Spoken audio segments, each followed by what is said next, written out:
네, 강남역 앞을 지나가는 시민 여러분 반갑습니다. 저희들은 이곳에서 오늘로써 338일차 노숙 농성을 계속하고 있는 반올림입니다. 저희 반올림이 이곳에서 농성하는 이유에 대해서는 아마 지나가시는 시민 여러분들께서 더 잘 알고 계실 텐데요. 오늘까지도 아직 삼성이 이 삼성 반도체 LCD 공장에서 벌어진 이 끔찍한 직업병 문제에 대해서 전혀 책임지는 태도를 보이지 않고 있습니다. 철저히 외면하고 있습니다. 그래서 이 문제에 대해서 저희들 계속해서 노숙농성 진행하고 있는데요. 매일 저녁 이렇게 이어 말하기를 통해서 보다 많은 사람들과 삼성 문제에 대해서 또 사회적 문제에 대해서 이야기하고 직업병 문제 해결을 촉구하고 있습니다.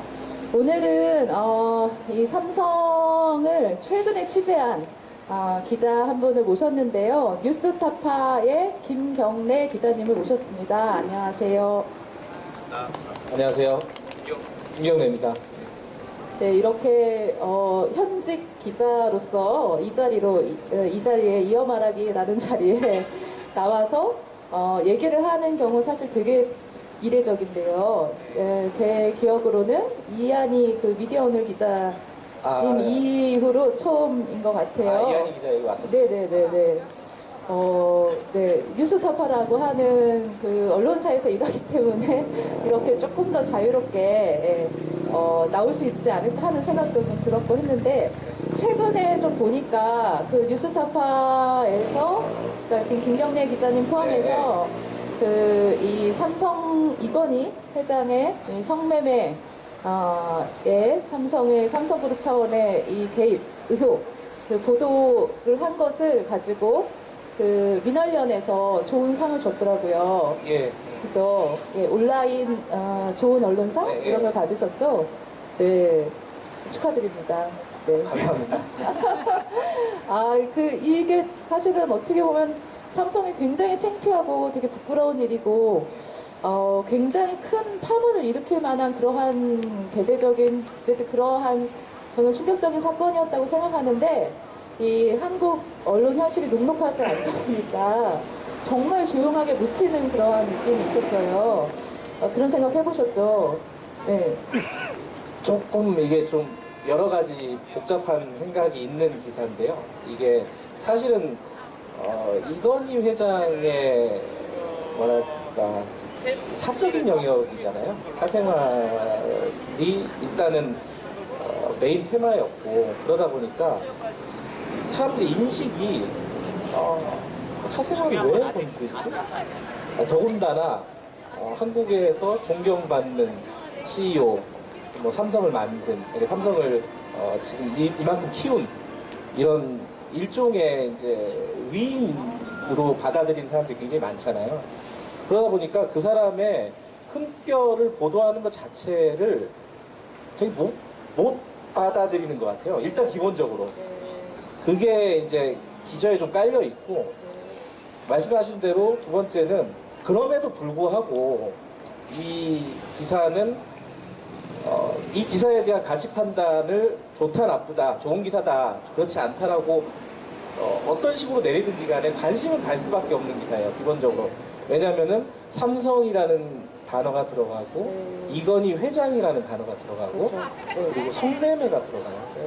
그러니까 이게 우리나라에 몇 손가락 들어가는 그런 되게 중요한 그 공적인 인물의 되게 부적절하고 불법적인 행태에 대해서 고발하는 거기 때문에 누구나 관심을 갈 수밖에 없는 거예요. 기본적으로는. 그게 뭐 당연히 저희 그 방송 올려놓은 걸 보면 지금 한 1000만 건을 봤거든요. 사람들이. 1000만 건이나 났어요. 한 40만 건 정도 되는데, 그게 그런데 기사는 많이 안 썼어요. 실제로는. 그게 이제 근데 뭐 한겨레나 뭐 경향, 오마이뉴스 뭐 이런 몇몇 언론들만 쓰고, 실제로 주류 언론이라고 불리는 그런 언론에서는 이 기사를 거의 언급조차 하지 않았어요. 근데 그게 아까 말씀드렸던 그런 부분, 기저에 깔려있는 부분, 이거를 왜 보도하느냐, 요게 분명히 저는 있었을 거라고 봐요. 있었을 거라고 보는데, 그거보다 더 중요한 거는 저는 삼성이 작업을 했다라고 봐요. 왜냐하면은 저희가 보도가 나갔을 때 7월 21일이었는데 그날 삼성 홍보팀의 이인용 사장한테 전화를 해서 네. 오늘 보도가 나갑니다라고 얘기를 너무 긴가요 얘기가? 아니요, 하세요. 네. 길게, 아니, 자유롭게 하시면 네. 돼요. 제가 지금 마이크 테스트를 하느라고 내를 한번 해봤습니다. 네, 들으시는 네, 분이 편하게 얘기하십시오. 지루한 것 같으면 좀 끊어주세요. 아닙니다. 네, 제가 끊겠습니다. 적절히. 그러면. 7월 21일 날 보도를 하겠다, 오늘 나간다. 그 전에 이제 그 기본적인 취재에 대해서는 계속 커뮤니케이션이 있었고, 오늘 저녁에 이 보도가 나갑니다. 그러고 나서 실제로 그 약속을 못 지켰어요. 6시에 올려야 되는데, 저희 편집 문제 때문에 한 10시쯤 올라갔어요. 근데 그 과정에서 타사 기자가 전화가 왔어요. 네, 니들 오늘 뭐 한다며? 이렇게 전화가 온 거예요. 저한테 직접 온 건 아니고. 뉴스타파로. 예, 뉴스타파로 아는 기자한테 전화가 왔죠. 니들 오늘 이건희 회장 관련된 뭐 한다며? 언제 올라오냐? 그래서 그건 너는 또 어떻게 들었지? 삼성에서 전화가 왔다는 거예요. 삼성이 전화를 다 돌린 거예요. 돌린 이유는 뉴스타파에서 이건희 회장의 사생활과 관련된 어떤 보도가 나가니 보도를 하지 말아주세요 라고 전화를 했다 그러는 거예요. 오히려 이제 기자들은 더 궁금할 거 아니에요. 실제로 구체적으로 어떤 내용인지. 그래서 좀 많이 보긴 봤는데 실제로 진짜 많이 안 썼어요. 웬만하면은 한 줄이라도 쓸만 하거든요. 네. 그냥 인용 보도할 수 있는 건데 안 하더라고요. 그건 뭐 그렇죠. 누구나 아는 이유일 거라고 저는 생각을 하고요. 네.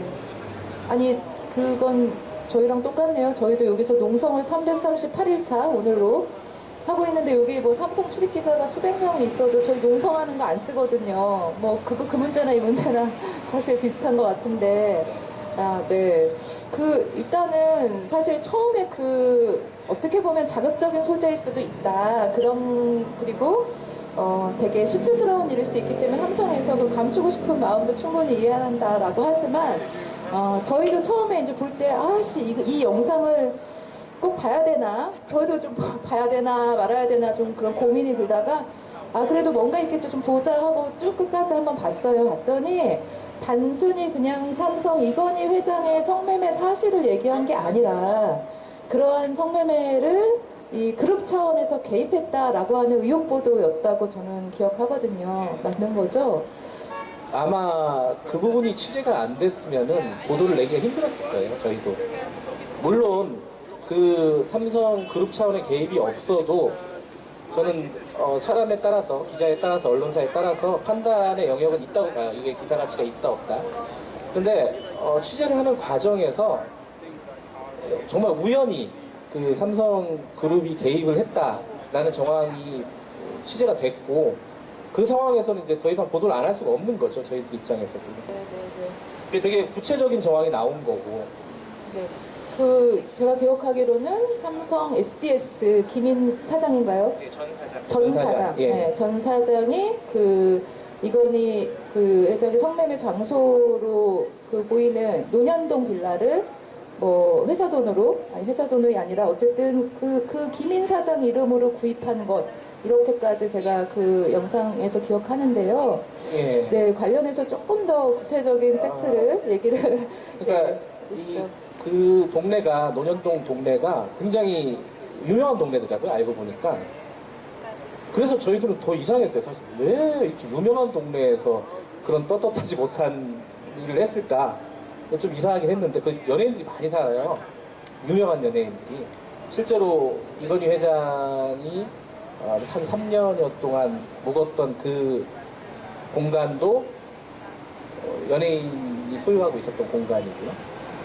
뭔가 이상하다 그래가지고 그 소유 관계들을 쭉 조사를 해봤더니 그것도 너무 이상한데 왜 이런 짓을 하면서 등기를 했더라고요. 전세권 등기를 해놓은 거예요. 지금 등기를 안 했으면 저희들도 몰랐을 거예요. 왜냐하면은 그 부동산 관계자들은 다 알더라고요. 아는데 얘기를 안 해줘요, 절대로. 왜냐면 거기 부유층들이 사는 곳이기 때문에 부동산 관계자들도 그런 얘기를 함부로 했을 경우에는 고객들이 당연히 싫어할 거 아니에요. 그 집은 이제 안 될 거니까. 얘기를 안 해주는데 어쨌든 그 사이에서 발견된 사람이 김인이라는 사람인데 유명한 분이더라고요. 알고 보니까 삼성 라이온스 사장도 했었고 SDS 사장 굉장히 오래 하셨고 현재는 이제 고문이고 그리고 원래 이분이 입사한 지 6개월 만에 비서실로 발탁이 돼요. 입사 6개월 만에 비서실로 굉장히 가까웠다는 얘기. 그 비서실에서 쭉 큰 사람이에요, 이분이. 아. 비서실에서 재무담당까지 했거든요. 아, 재무 담당 팀장을 했으니까 매우 사실은 가까운. 이건희 회장과 보통 얘기한 지근거리라고 해야 되나요? 네. 보필하는 네. 여러 명 중에 네. 원 오브 댐이었을 거라고 네. 저희는 생각을 하고 되게 신뢰가 깊었던 사람인 거죠. 근데 이상한 거는 그 김인이라는 사람의 이름으로 전세권이 설정이 돼 있었는데 그 김인이라는 분한테 갔더니 모른다는 거예요. 근데 그 모른다는 표정과 그 전체적인 뉘앙스가 있잖아요. 네. 진짜 모르더라고요. 진짜 모르는. 아. 전혀 모른다는 거예요. 이거 무슨 소리냐. 그분의 대사가 그거였어요. 나 김인이에요. 내가 그럴 나 김인인데 다른 사람을 얘기한 거겠지. 나는 김인이라고요, 이름이. 그랬더니 아니 김인이 맞다고요. 저기 보여줬어요. 그랬더니 한참 바라보더니 회사 차원에서 임원들 숙소로 그럴 수는 있겠죠. 근데 잘 모르겠다. 근데 SDS에서 그때 SDS 계셨으니까요, 당시에.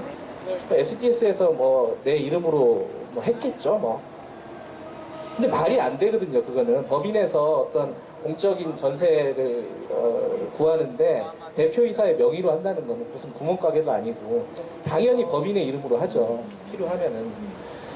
근데 그게 이제 옛날에 김용철 변호사 사건이 딱 연장이 되는 거죠, 그게. 그러니까 김용철 변호사 때 모든 임원들의 어떤 통장과 인감을 비서실에서 관리했다라는 그런 폭로가 있었잖아요. 그리고 삼성에서는 그걸 다 정리할 것이다. 그래갖고 다 정리했다고 얘기를 했고. 그때 제가 그 뉴스타파 2부 동영상을 보고 확인한 결과는 무슨 차명 계좌가 삼성 임원 이름으로 든 게 1,200개? 예. 그래서 미래전략실인가 거기서 재무관리를 했던 돈의 규모가 비자금 돈의 규모가 4조 5천억? 어마무지한 돈을 차명 계좌로 해서 그래서 모를 수도 있겠네요 이런 생각도 저도 들었습니다. 그러니까 김인 사장은 저는 그 뒤에 말을 바꿔가지고 모르는 게 아니었다. 알고 보니까 기억이 난다. 이런 식으로 말을 바꾸셨는데. 말을 바꾸셨죠? 네, 말을 바꾸셨는데. 근데 어쨌든 모른다는 게 맞다면은 그게 더 맞는 것 같아요. 왜냐하면 처음 취재했을 때 그랬고 그리고 모를 가능성이 굉장히 높아요. 그 수많은 차명 계좌들을 일부가 그러니까 폐기를 안 했다는 거잖아요. 그게 삼성에서 폐기를 안 했고 그 차명 계좌 안에 있었던 돈으로 사적인으로 유용을 했다는 거예요. 결과적으로는. 그러니까 그 부분이 사실은 이제 나중에 물어보실 내용이기도 한데 검찰이 수사해야 될 내용이거든요. 사실은 지금 누워 계신 분의 성매매 혐의를 직접적으로 수사하는 거는 힘들다고 봐요. 저는 현실적으로 힘들다고 보는데 그거 말고 지금 더 궁금한 부분들이 있다고요. 사실은 아까 말씀하셨듯이 이건희 회장의 성매매 사실 그렇게 궁금하지 않아요. 그래서 보고 싶지도 않아요. 네, 보고 싶지도 않고 알고 싶지도 않은 내용이에요, 사실. 근데 그 성매매 부분에서 알게 된 다른 우연한 팩트들이 지금 있단 말이에요. 근데 그거는 기자들이 확인할 수 없는 팩트들이거든요. 네. 그 검찰이 해줘야 돼요, 사실. 네. 하여튼 그 부분이 조금 전에 얘기했었던 이게 그룹 차원에서 그렇게, 어떻게 보면 기억도 못할 정도로 그냥 그 조직적으로도 관리되고 그 중에 일부일 수 있다라고 하는 그런 의혹을 좀 밝혀달라고 하는 것일 수 있겠다 싶은데요. 저는 사실 제가 2008년도 저도 김용철 변호사 폭로 사건이 엄청나게 그 강한 인상을 가지고 사실 되게 분노하면서 기억하고 있는데 이번에 다시 들여다보면서 정말 우리가 너무 잊고 있었구나. 이들이 얼마나 큰 범죄를 저지르고 있었는지를 차명계좌 1,200개의 비자금 규모가 4조 5천억? 그러면 이런 생각도 들거든요. 그 4조 5천억이 그냥 삼성이 뿌렸다 뿐만 아니라 그 돈을 받아 처먹은 사람, 그죠? 받아 처먹었다고 뿐이 저는 표현하지 못하겠는데 그러한 대한민국의 권력 기구들이 있고 권력자들이 있다는 거잖아요. 예, 그게 더 사실 화가 나더라고요. 화가 나는 이유는 저희 이 삼성 백혈병 등 사실 어떻게 보면 가장 밑바닥에서 땀 흘려 일했었던 노동자들의 이 죽음들에 대해서 왜 외면했는지 정부가 이런 생각까지가 연결이 되니까 울컥 하신 거예요? 단지 그냥 이건희 성매매 동영상 의혹 뭐 삼성그룹 차원에서 했네 이게 중요한 게 아니라 그들이 도대체 우리 한국 사회에서 무슨 그 정말 죄악을 저질렀나라고 하는 아주 심각한 근본적인 사실 질문을 던질 만한 일이라고 저는 생각이 듭니다. 어떻게 생각을 하시는지요? 사실 이제 약간 큰 얘기잖아요. 큰 얘기는 저는 좀 재주가 없어서 일단 그거부터 말씀드리면 될 것 같아요. 이게 사실은 이 차명계좌, 그러니까 김용철 변호사의 폭로가 있고, 그 다음에 특검이 있었고, 뭐 여러 가지 일이 있다. 요번에 이런 사건이 발생을 했잖아요. 성매매 관련된 사건. 근데 저는 그게 다 연결된 얘기라고 보거든요. 특검 때 진짜 수사를 잘 했었나? 일단 의심스러워진 게 하나 더 지금까지도 많은 사람들이 의심했지만은 하나가 더 의심스러워진 거예요. 진짜 계좌들을 다 정리를 시켰나? 어디까지 봐주고 어디까지를 눈 감아 준 것인가 과연.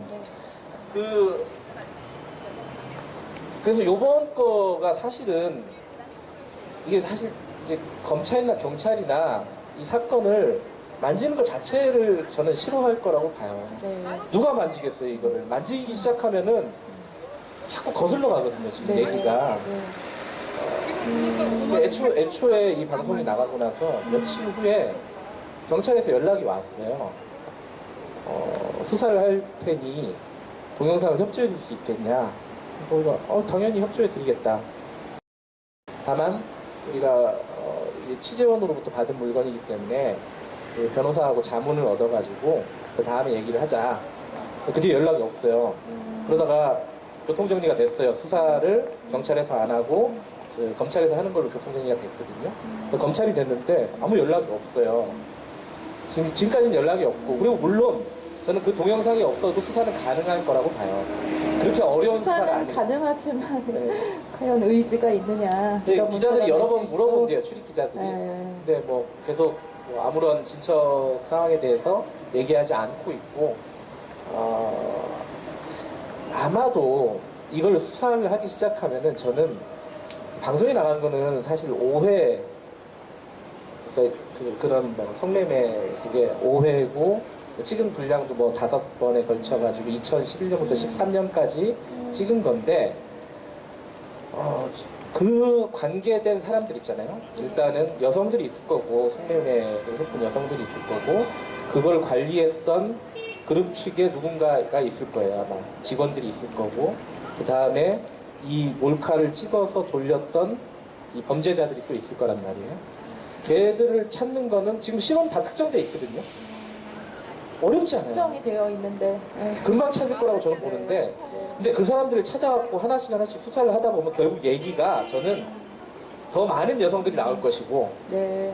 그러다 보면 얘기는 그 비자금 얘기로 흘러갈 수밖에 없다. 네. 그러면 도대체 이 돈이 어디서 나온 거냐. 네, 그렇죠. 네. 네. 근데 좀 그러니까 검찰에서 손대기 좀 어려운 부분이 아닌가. 네. 현실적으로. 네. 그런 생각이 좀 들어요. 네. 글쎄요, 저희 반올림의 이어 말하기를 통한 페이스북 생방송과 유튜브의 영향력이 아주 미약하지만, 네, 아주 미약하지만 누군가는 그런 식으로 좀 자꾸 정말 본질적인 문제를 생각해서, 네, 단 한 명이라도 다시 한번 정말 심각하게 고민하고 이 문제의 어떤 본질적인 접근이 이루어졌으면 하는 바람에서, 네, 불렀습니다, 진짜. 네, 감사합니다. 네. 그 얘기도 좀 해보고 싶어요. 저도 사실 이건희 성매매 동영상 뭐 그런 뭐 뉴스타파 이런 뭐 얘기를 듣고 이거 봐야 돼 하다가 봤더니 그런 장면이 있잖아요. 1인당 화대 500만 원씩 막 예. 주는 그거 나올 때 사실 굉장히 씁쓸했거든요. 정말 아주 불쾌하기 짝이 없는데 저희들로서는 당연히 오버랩 될 수밖에 없었던 것이, 저희가 9년 전에 이 싸움을 처음에 시작을 할 때 황유미라고 하는 삼성 반도체 기흥 공장에서 백혈병으로 죽어가던 황유미에게 그녀의 아버지 황상기 씨한테 삼성에 와서 500만 원뿐이 없으니까 이 돈으로 끝내자고 했었던 그 진실이 정말 떠올랐습니다. 오늘 그 황유미 씨 아버님께서도 여기 와 계시는데요. 아버님 그때 얘기 잠깐 하실래요? 여기 잠깐 나오셔서.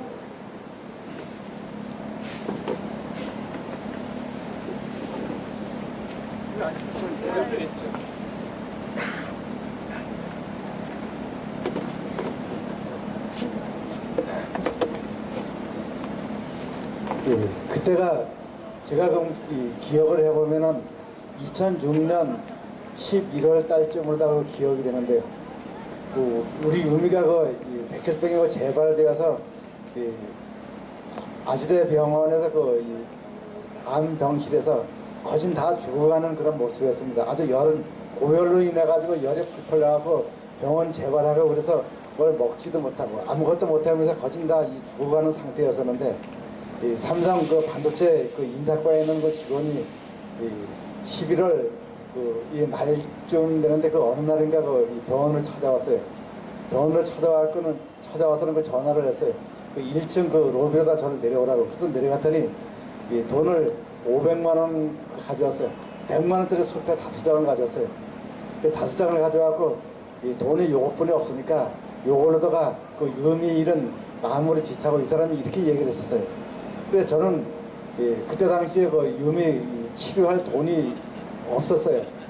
유미의 치료할 돈이 충분히 있으면은 이거를 뿌리치고 그 사람하고 맥살을 잡고 한번 싸우고 싶었는데 그 사람하고 맥살을 잡고 싸우면은 그 돈 500만 원도 안 받으면은 유미 치료비가 내 돈이 너무 없어갖고 울며 겨자 먹기 싫어다가 그 사람한테 100만 원짜리 술값 5장 받으면서 그 사람한테 막 성질만 막 내고서 나왔던 기억이 저는 지금 납니다. 그 지금에 와서 보면은 유미는 위에 병실에서 다 죽어가는데 유미 얘기에 대해서는 한마디도 물어보지 않았었어요. 유미 병이 어떠냐, 상황은 어떠냐, 얼마큼 아프냐, 치료는 제대로 되느냐 이런 얘기를 한마디도 물어보지 않은 상황, 안 물어보는 상태에서 술표 5장만 가져와갖고 돈이 이것뿐이 없으니까 이거로다 해결하자고 말 들을 때는 참 너무나도 기가 막힌 말이었습니다.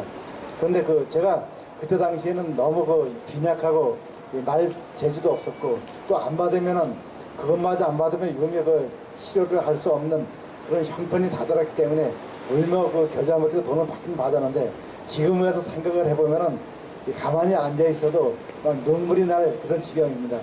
그런데 얼마 전에 뉴스타파 동영상을 볼 때는 참 너무나도 기가 막히고 이 나라가 사람이 사는 나라가 맞는지 의심을 안 할 수가 없는 그런 상황이었습니다.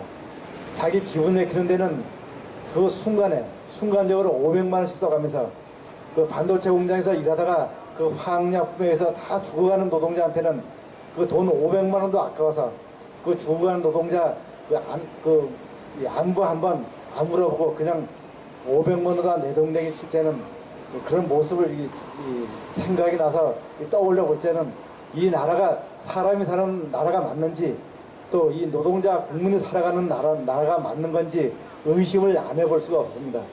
그래서 지금 아까 여기 와서도 이 방송에 대해 말은 했지만은 삼성전자 이재용 이건희 부자는 반드시 천벌을 받을 아주 못쓸 사람인 것만은 분명해 보이는 것입니다. 그래서 지금 와서 보더라도 언제 보더라도 그때만 그런 것이 아니고 지금 상황에서 보더라도 삼성전자는 아직까지 유미의 병에 대해서 왜 걸렸는지 아직까지 물어보지 않았습니다. 법원에서 산업재해가 맞다고 법원에서 벤젠, 포르말데시, 전리방사선, 아르신가스, TC 이런 물질에 의해서 유미가 백혈병으로 죽었다고 맞다고 했는데도 아직까지 사과 한마디 안 했습니다. 그리고 아직까지도 대화하자고 말 한마디도 안 했습니다. 참 삼성 해도 너무합니다. 사람이 살아가는 사회가 맞는지 이게 우리나라 기업이 맞는지 아니면은 다른 나라 기업인지 안 물어볼 수가 없습니다. 이런 기업, 이런 회사 우리나라에는 꼭 없었으면 좋겠습니다. 우리나라에서는 진실한 기업, 국민과 소통하는 기업, 노동자를 잘 보호해주고 세상 국민들과 잘 화합하는 그런 그 회사만 있었으면 참 좋겠다는 생각이 들어갑니다. 고맙습니다.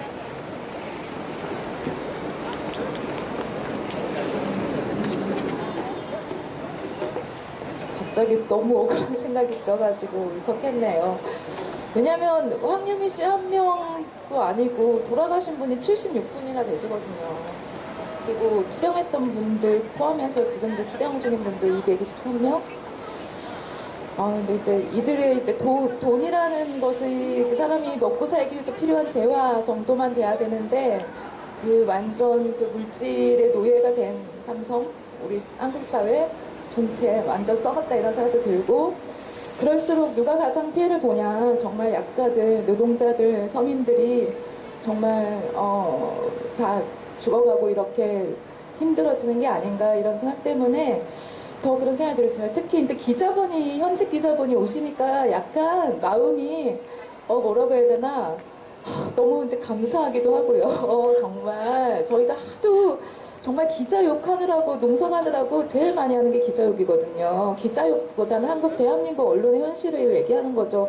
삼성이라고 하는 최대 광고주 어쨌든 삼성이 뭐 한 해 재벌닷컴 분석에 의하면 한 해 2조 8천억이라고 하는 돈을 이렇게 언론사에 뿌리고 하면서 광고비를 쓰고 하면서 삼성의 입김에 맞는 보도만 내보내고 이 대부분의 언론들 특히 경제지들 반성해야 되는데 완전 삼성 보도자료 베끼기를 넘어서 사실 팩트도 하나도 안 맞고 너무 왜곡 기사 남발하고 있고 그러거든요. 저희가 이 자리에서 왜 어려워도 농성을 하는지에 대한 진정성은 하나도 없고 무슨 술판을 벌였다느니 아니면 대리노숙을 시켰다느니 이런 식의 사실 정말 한심한 기사들만 그거 내보내면 삼성한테 떡국을 조금 더 받을까요? 하여튼 그러한 현실에서 이렇게 독립 언론 또 이 뉴스타파라고 하는 되게 어떻게 보면 저도 뉴스타파 후원인이거든요. 그러니까 그런 너무 소중한 것 같아요. 어쨌든 지금 이 시대의 미디어의 역할이라고 하는 거는 어떻게 보면 너무 소중하다, 더 어둡기 때문에 더 소중하다 이런 생각도 들고요.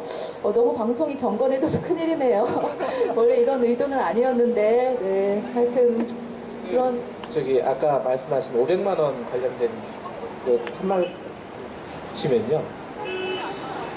근데 이게 사람들이 이상한 게 이게 그걸 보면 화가 나는 게 당연한 거잖아요. 일단 첫 번째는 정상적인 상식적인 사고방식을 갖고 있는 사람이면 그걸 봤을 때 그게 이제 보통 디테일하게 얘기하면 안 되겠지만 어쨌든 그 1시간 남짓한 그 쾌락을 위해서 이건희 회장이 지불하는 총액이 눈에 딱 보이는 것만 한 2, 3천이에요.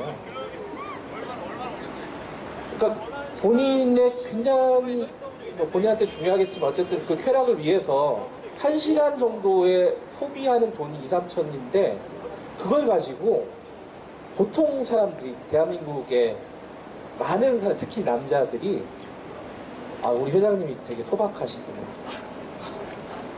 진짜 그런 말을 너무 많이 들었어요.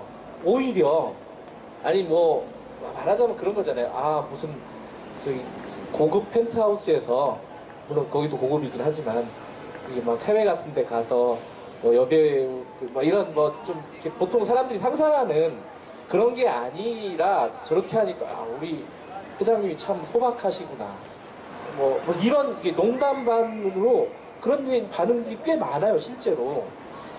진짜 너무 어이가 없는 거예요 그 부분은. 근데 그런 게 있고 또 하나는 이게 보통 사람들이 쉽게 만지기도 힘든 돈이잖아요 사실. 한 달 월급 기껏해 몇백만 원 받는 사람들. 네, 비정규직 노동자들 네. 한 달에 100명만 원으로 뼈빠지게 일해서 100만 원씩 받는 젊은 노동자들 이런 사람들이 보면은 지금 그런 상황인데도 불구하고 그런 반응들이 꽤 많다는 게 일단 놀랍고요. 그리고 아까 500만 원 말씀하셨는데 저도 예전에 페이스북에 올렸던 글을 봤어요. 500만 원이 저렇게 받아들여질 수도 있겠구나. 그런 피해자분들이나 삼성하고 직접적으로 싸우고 계신 분들한테는 그 삼성 일반노조 위원장님도 뭐 그런 말씀 하시더라고요. 아, 자기 돈이냐는 거예요, 그게.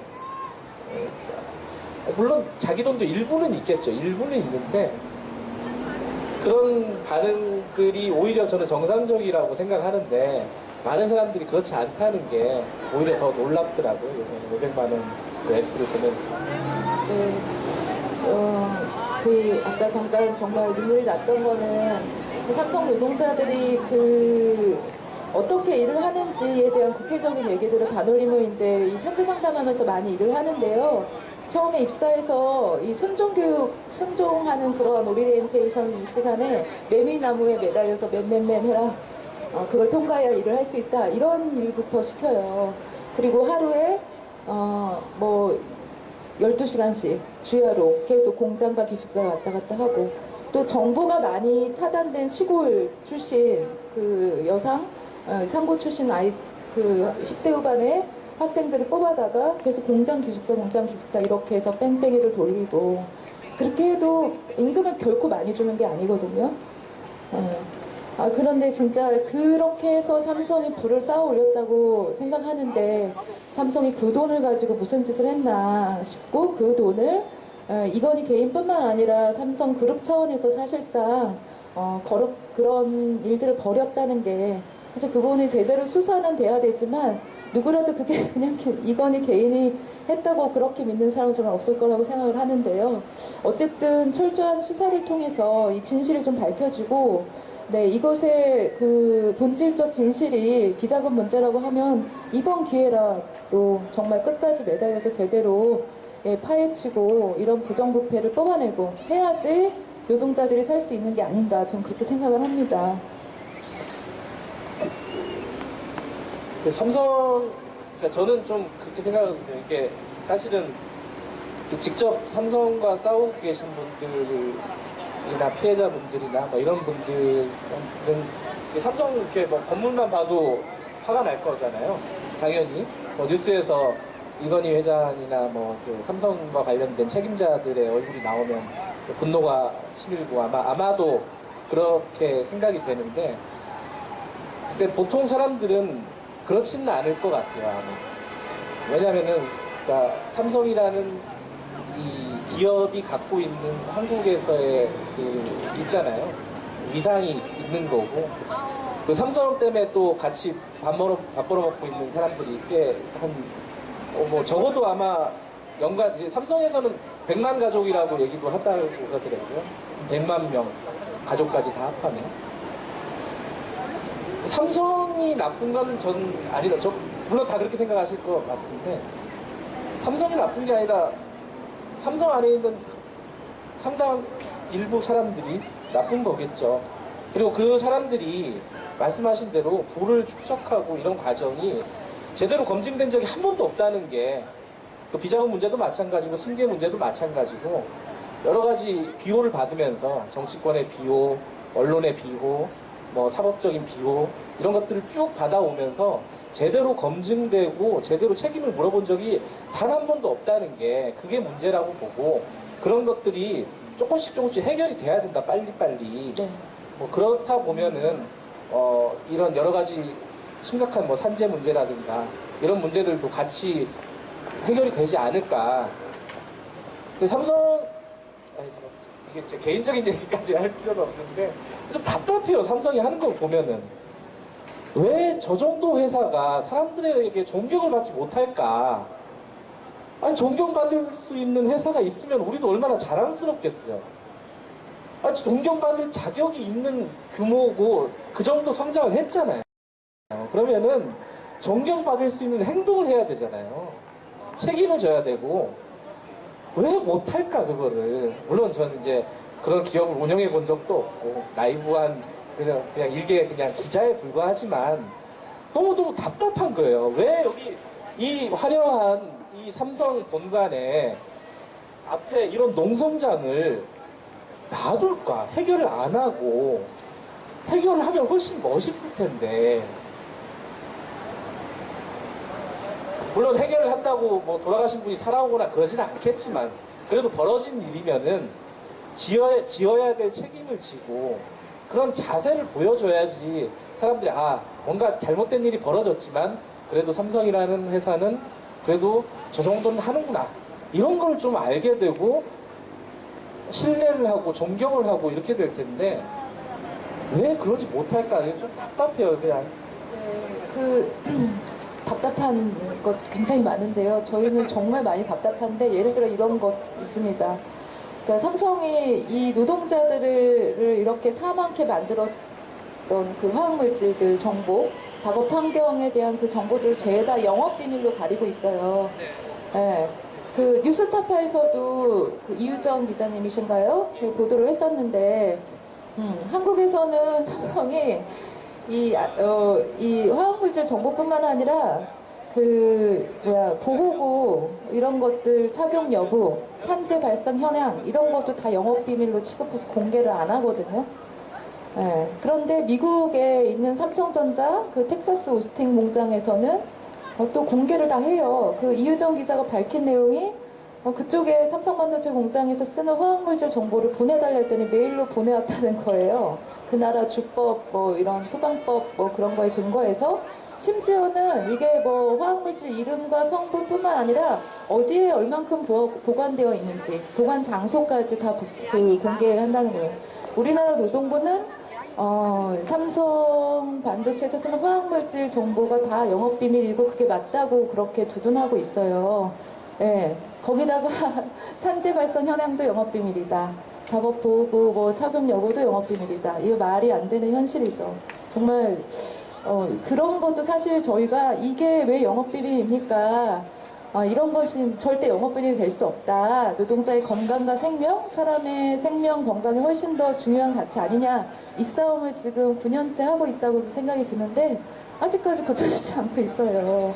예, 이 진짜 아주 심각한 문제인데 매일 심각할 수 없으니까 저희 웃으면서 얘기도 하고 하는데요. 이런 것도 시급히 해결이 돼야 될 것 같고 왜 도대체 이렇게 해결이 안 되나 하는 게 사실 그 뉴스타파가 이번에 최근에 김경래 기자님이 찍었었던 그 이건희 성매매 동영상 파문 그런 비자금 문제 다 연관된 문제가 아닐까 그렇게 좀 생각도 드는데 어쨌든 참 답답합니다. 취재를 하다 보면은 영업비밀이라는 단어가 굉장히 무소불위해요 진짜로. 어떤 정보를 요구했을 때 특히 이제 저희들이 정보를 요구하는 창구는 대부분 공무원 쪽일 거 아니에요. 부처인데 예를 들어 노동부, 환경부, 기재부 등등등 어떤 정보를 정보공개 청구를 한다거나 아니면 전화를 통해서 물어본다거나 그것도 안 되면 국회의원하고 협의해갖고 통해가지고 정보를 요구를 한다거나 하면은 제일 많이 오는 게 이제 물론 개인정보라는 그런 얘기도 많이 오는데 그 중에 또 하나가 영업비밀이라는 거예요. 영업비밀. 영업비밀이라는 말이 들어가면은 아무것도 공개를 안 하기 시작하는 거예요. 그러니까 기업이 가지고 있는 비밀들은 이게 개인이 갖고 있는 내 주민번호는 제 개인 정보잖아요. 개인 비밀이라고요, 사실. 근데 기업이 갖고 있는 정보는 남들한테 영향을 주잖아요. 근데 그게 다 영업비밀로 되는 게 이게 우리 사회에서 기업들에 대한 권한이 너무 강하다는 게 난 진짜 문제인 것 같아요. 맞아요. 저는 기자로서는 기자는 이제 기사를 써서 밥을 먹고 살아야 되는데 정보가 있어야 되잖아요. 근데 정보가 많을수록 좋은 기사를 쓸 수 있고 그리고 여러 가지 문제점들을 지적을 할 수 있는데 정보를 안 줘요. 대부분의 경우. 근데 아까 말씀하신 삼성 화학물질도 마찬가지고 산재와 관련된 여러 가지 것들도 다 마찬가지인데 영업비밀이다.